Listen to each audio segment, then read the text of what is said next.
Xin chào tất cả mọi người nha. Sau đây là một tiết dạy kể chuyện tương tác. Mình sẽ quay cho tất cả mọi người cùng xem. Các bạn ơi, hôm nay có rất là nhiều các cô giáo đến học của lớp mình. Bây giờ cô mời chúng mình cùng quay lại. Chào cô nào, chào thật to lên. Hello teacher. Rồi, các bạn quay về với cô nào. Các bạn ơi, đến với chúng mình hôm nay để thử trí thông minh của chúng mình. Cô đem đến một trò chơi. Chúng mình lắng nghe trò chơi nhá. Trò chơi của cô có tên đó là Ai thông minh. Cách chơi như sau. Cô sẽ giả bộ hành động hoặc bắt chước tiếng kêu của con vật. Các bạn biết là các bạn sẽ phải làm gì không? Các bạn sẽ làm gì? Nó tên gì? Tên con vật. À đúng rồi, nhiệm vụ các bạn là các bạn sẽ nói đúng tên con vật đó. Chúng mình đã biết cách chơi chưa? Có. Thế chúng mình đã sẵn sàng bước vào trò chơi chưa nhỉ? Sẵn sàng. À thế bây giờ chúng mình cùng quan sát và lắng nghe xem cô bắt chước và hành động giả bộ con vật nào nhá. Nói lại lần nữa cô nghe. Con gà trống. À thế cô và chúng mình cùng bắt chước tiếng con gà trống nào.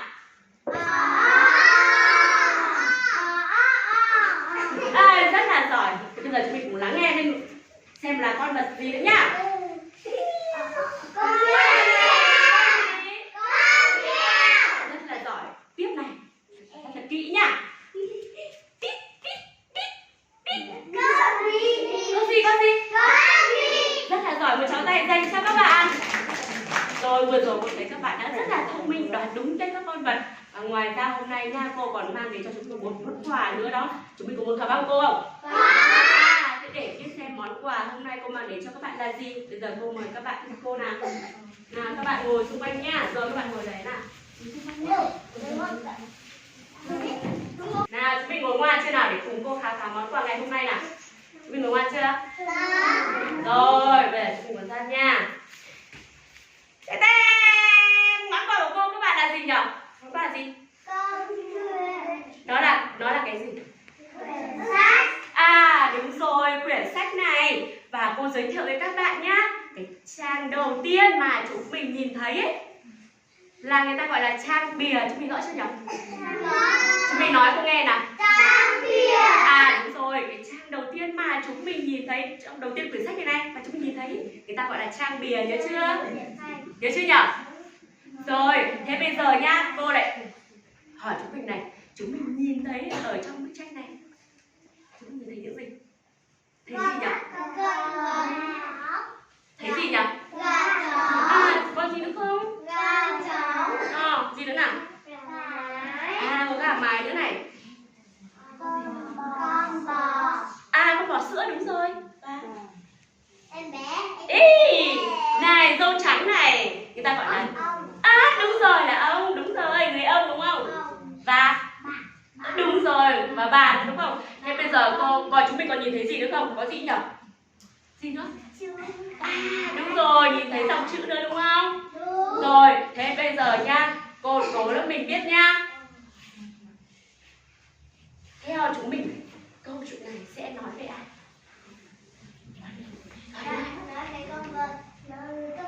À đấy là ý kiến bạn Duy, bạn nào có ý kiến nữa không? Nói ra nhỉ? Bạn Trúc, theo con thì câu chuyện này sẽ nói về ai?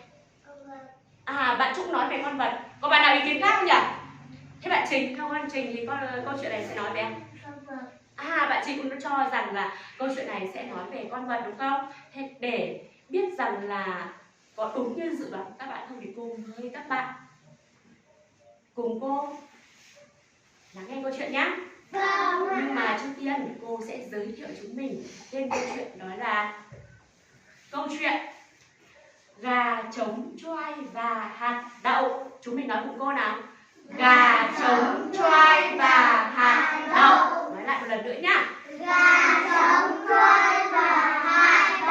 Đúng rồi. Và bây giờ để biết xem nội dung câu chuyện như thế nào, cô mời các bạn bước vào bức tranh tiếp theo nào. Wow.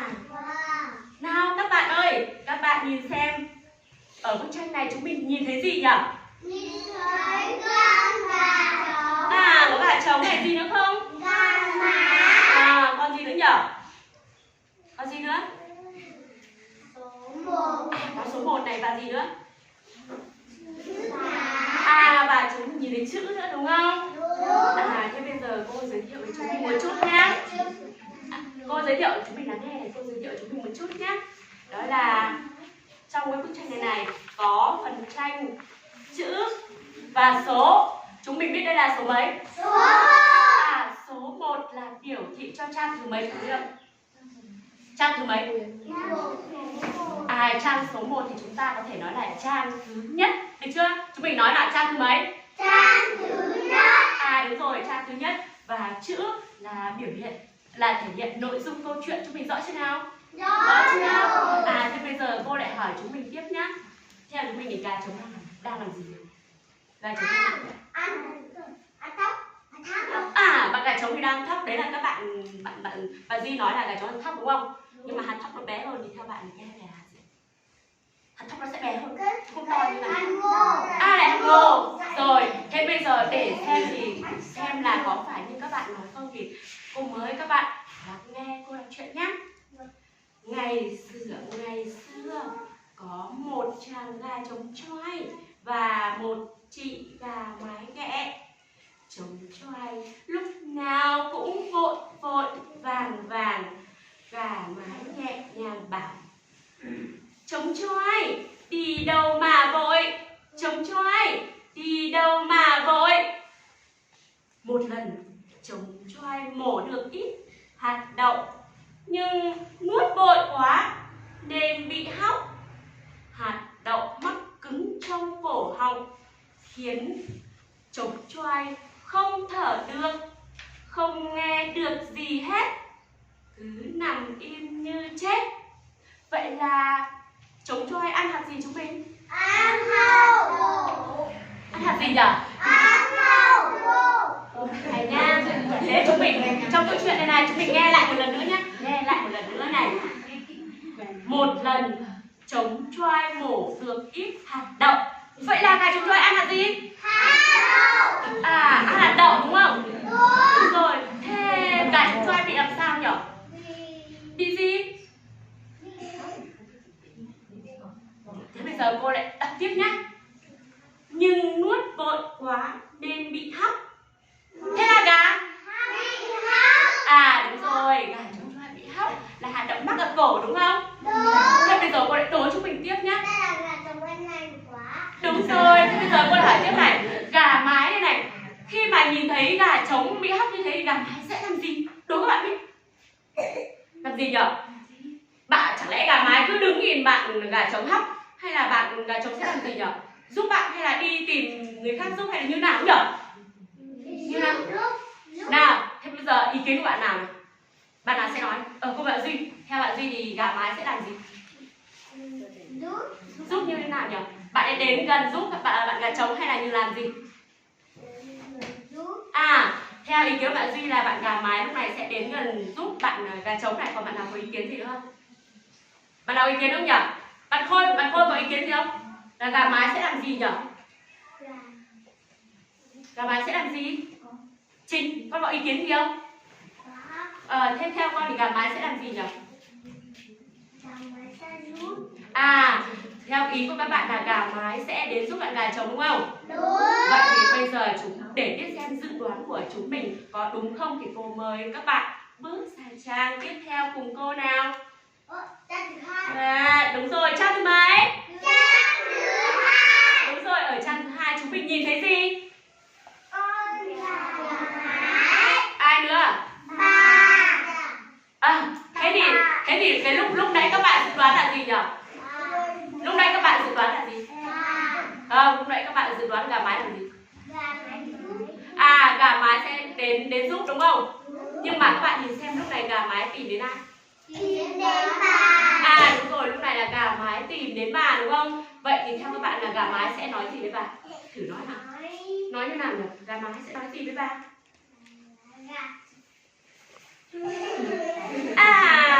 Thế thì để xem nhá. Chúng mình cùng lắng nghe xem là gà mái sẽ nói gì với bà nhá.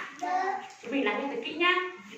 Gà mái hết hồn chạy vội đi tìm bà chủ, kêu toáng lên: bà chủ ơi, bà cho tôi xin tí bơ để xoa cổ cho gà trống. Nó bị hóc một hạt đậu rồi.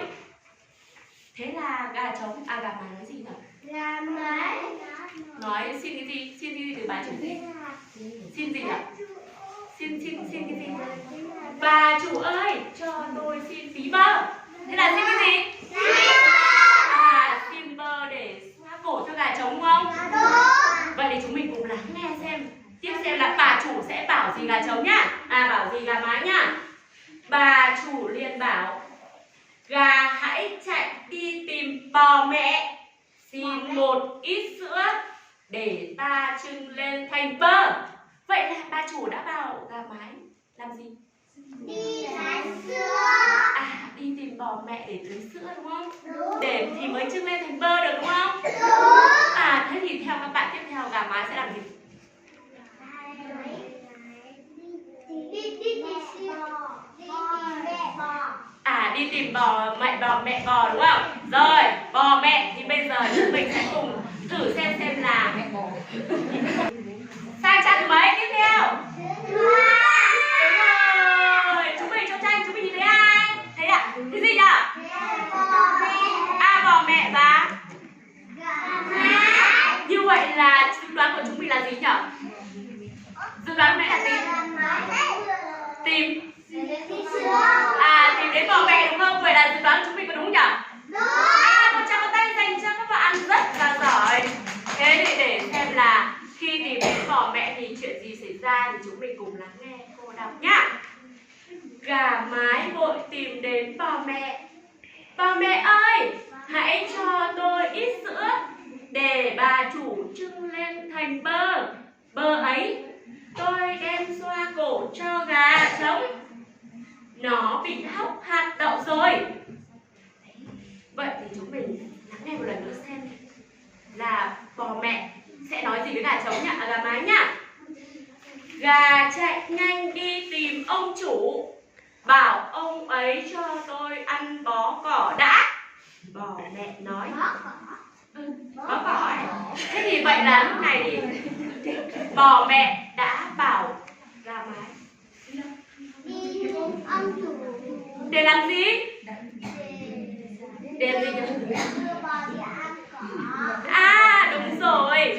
Vậy là bò đã bảo là gà mái là đi tìm ông chủ để cho bò được bó cỏ ăn đúng không? Đúng. Rồi, thế bây giờ tiếp theo là hành trình của chú gà là sẽ đi tìm ai? Tìm ai? Ông chủ. À, đi tìm ông chủ. Vậy để xem là dự đoán của chúng mình có đúng như lúc nãy không nha. Nào, tiếp theo là sẽ trang số mấy chúng mình? Trang À, trang số 4 người ta gọi là trang thứ tư. đúng rồi. Và chúng mình nhìn xem ở trong bức tranh này chúng mình nhìn thấy gì? Thấy Ông chủ. à, ông chủ và Gà mái. như vậy là tiếp theo hành trình của chúng ta là tìm đến ai? Đi đến ông chủ. À, vậy là dự đoán của chúng mình đã đúng rồi đúng không? Một tràng tay dành cho các bạn nào. Vậy chúng mình cùng lắng nghe xem là khi tìm ông chủ thì gà mái đã nói gì nhá. Lắng nghe thật kỹ nhá.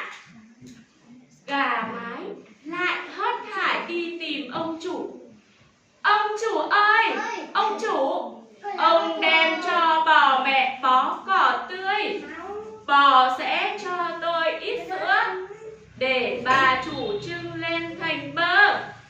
Bơ ấy tôi đem xoa cổ cho gà trống, nó bị hóc hạt đậu rồi.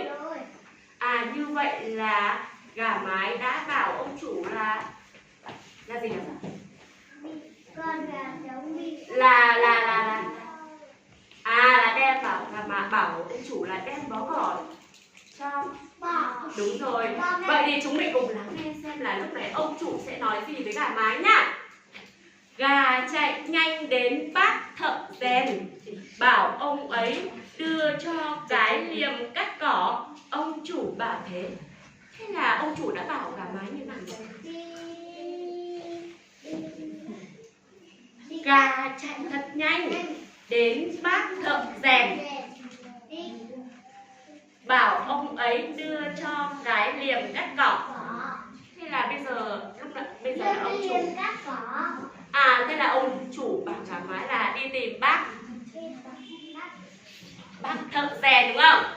để lấy Bắt thợ rèn. để lấy cái gì nhỉ? Để lấy. Cái gì nhỉ? À, cái liềm để cắt cỏ đúng không? Vậy thì theo chúng mình nhá. Bây giờ cô lại đố chúng mình nhá. Bây giờ gà mái sẽ đi tìm đến ai? Tìm đến ai nhỉ? Bạn Đắc, theo con thì bây giờ gà mái sẽ tìm đến ai? Đến ai nhỉ? Các bạn có lắng nghe không? Các bạn có lắng nghe không nhỉ? Thế thì bây giờ gà mái sẽ tìm đến ai? Bác thợ gì? Bác thợ rèn đúng không? À, đấy là câu đó, đấy là suy đoán của các bạn đúng không? Vậy để xem là suy đoán của bạn có đúng không nhá. Bây giờ cô mời các bạn nào cùng cô bước tiếp sang trang thứ mấy nhỉ? À, vậy gà mái lại 3 chân 4 cẳng chạy đến bác thợ rèn. Bác thợ rèn ơi, bác cho ông chủ tôi mượn cái liềm để ông chủ tôi cắt cỏ cho bò ăn. Bò sẽ cho tôi ít sữa để bà chủ trưng lên thành bơ. Bơ ấy tôi đem xoa cổ gà trống, nó bị hóc hạt đậu rồi. Như vậy là vậy chúng mình cũng sẽ cùng lắng nghe xem là bác thợ rèn sẽ nói gì với gà mái nhá. Bác thợ rèn chạy ngay vào nhà lấy liềm cho gà mượn. Thế là như lúc này thì bác thợ rèn đã làm gì nhỉ? Lấy liềm cho gà mượn đúng không? À, vậy thì khi ông chủ đã có liềm, ông chủ sẽ làm gì? Lúc này sẽ làm gì nhỉ? Khi đã có liềm rồi. À, vậy để xem có phải không nhá. Bây giờ chúng mình sẽ bước sang trang thứ mấy? À, chúng mình ở bức tranh này chúng mình nhìn thấy gì? Con bò này, gì nữa? Ông chủ và à, như vậy là ông chủ đã đi làm gì? À, bò ăn chưa? Ăn. Chúng mình cùng nghe câu chuyện xem có phải thế không nhá. Là đây bó cỏ tươi cho bò ăn, bò cho một cốc sữa. À, như vậy là đã có gì rồi? Có sữa. À, có sữa rồi thì diễn biến tiếp theo sẽ xảy ra chuyện gì nhỉ? Làm bơ. Thế để xem là có phải không nhá. Nào, để xem dự đoán các bạn có đúng không nào? Nào, cùng đếm 1, 2, 3 nào. 1, 2, 3. Trang thứ mấy chúng mình? À, trang thứ 8 thì chúng mình nhìn thấy gì nào? Thấy ai? Thấy cốc sữa là gì nữa? À, có bà chủ rồi, gì nữa? À, gà mái. Như vậy là gà mái đã làm gì? À, như vậy là gà mái đã đem cốc sữa cho gà chủ đúng không? Làm chuyện gì sẽ xảy ra? Cô mời các bạn cùng lắng nghe cô đọc chuyện nha. Gà vẫy cốc sữa trên lưng, chạy là chủ trưng ngay cốc sữa thành miếng bơ đưa cho chị gà. Như vậy là đã có gì rồi nhỉ? Có sữa. Bà chủ làm gì? À, bà chủ đã trưng lên thành bơ rồi đúng không? Vậy thì khi đã có bơ rồi thì không biết gà mái sẽ làm gì tiếp theo nhỉ? Tiếp theo ấy còn được xem nhé. Đoán đã rồi mới được xem. Này, khi đã có bơ rồi thì không biết gà mái sẽ làm gì tiếp theo? Điều gì sẽ xảy ra thêm nhỉ? Sắc cổ gì? À, vậy thì để xem chúng mình có đoán đúng không nhá. Nào, chúng mình cùng cô khám phá trang thứ 9. Đúng rồi. Chúng mình nhìn thấy gì nào? À, gà trống. Gì nữa? À, thế thì lúc này có phải là gà mái đem bơ cho gà trống đúng không? Bơ xoa cổ cho gà rồi có đâu. Thôi, thế để xem có phải nhá. Để xem cô nói có phải không thì mời các bạn đọc, là nghe cô đọc chuyện nhá. Cô đọc chuyện đã nhá. Lắng nghe. Thế là miếng bơ cùng với hạt đậu trôi tuột xuống cổ Chú gà trống choai tỉnh ngay, bật dậy, cất giọng gáy vang. Như vậy là hạt đậu ở trong cổ của chú gà trống đã như thế nào rồi? Xuống bụng. Ở trong bụng. Đã chui từ xuống cổ và xuống bụng rồi đúng không? Đúng. Rồi, vậy là gà mái đã giúp gì? Giúp gà trống. Đã giúp đỡ gà trống là làm cho hạt đậu chui xuống cổ rồi đúng không? Đúng. Và câu chuyện này và trang này cũng là trang cuối của câu chuyện đúng không? Đúng. Đúng chưa nhỉ? Rồi, thế bây giờ cô lại hỏi các bạn nhá. Lắng nghe. Chúng mình và cô và chúng mình vừa cùng nhau đọc câu chuyện gì? Câu chuyện Gà trống gì nhỉ? Gà trống choai và hạt đậu. gà trống quay và hạt đậu. Thế chúng mình nhớ là trong câu chuyện có những nhân vật nào không? Có những ai nhỉ? Nào, Phi, trong câu chuyện có những ai? Có gà mái này. Với gà trống. Gà trống. Gì nữa? Còn ai nữa? Có sữa này. Ông chủ. Bà chủ. Và ai nữa? Còn ai nữa nhỉ? Còn cái gì? Nhân vật nha, cô không nói đến chữ nha, cô đang nói nhân vật cơ. Còn ai mà làm ra cái điểm nhỉ? Bác gì nhỉ? Thợ gì chứ? Đúng rồi, bác thợ rèn đúng không? Vậy câu hỏi các bạn nhé. Qua câu chuyện này chúng ta học được điều gì ở gà mái? Hôm nay gà mái đã làm gì? Xin cảm ơn tất cả mọi người đã quan tâm và theo dõi video của mình từ đầu đến cuối. Mọi người hãy nhớ bấm nút đăng ký và ủng hộ mình mọi người nhé, để mình mới có động lực để quay tất cả video cho mọi người xem.